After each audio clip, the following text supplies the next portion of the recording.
So it's been 2 weeks. 2 weeks na lampas since gikan ko na ospital kay syempre nanganak.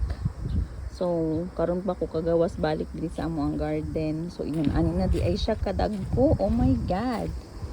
So naka-harvest ko kamatis. Actually daghan akong na-harvest na kamatis. So akong mga malunggay itubo na gid siya na upaw na dito wa pa ning dagko. Kaya kailangan ko magpasabaw. Dagko na kayo akong gitan ng mga peanuts. Naay tangkong or kangkong, gabi, syempre natay batong. Oh, di ba?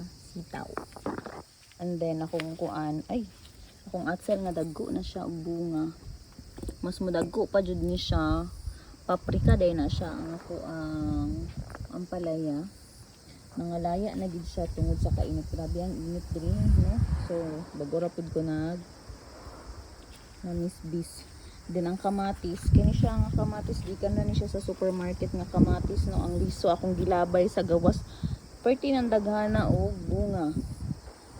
Tapos ang talong, so, di ko kaagi kay grabe na wala na dalan. So balik ko sa ato ang What's up, banana? agi. Tapos so ang okra, tiguang na ang okra ako nang itanggal kay wala harvest kay 2 weeks lagi ko sa hospital.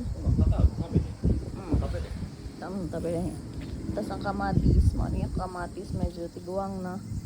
Isa ra jud nakabuka kong kamatis pero look at that. Ganda kong ampalaya, medyo dako na akong ampalaya. Tapos okra. Tapos napo diri. Nakoy sa luyot guys. Look at that. Nakoy sa luyot. Apsal. Tapos nakoy kamote tap. Tangkong gihapon ay mais.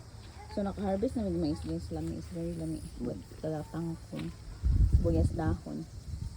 And syempre, mora ni akong garden. Bye!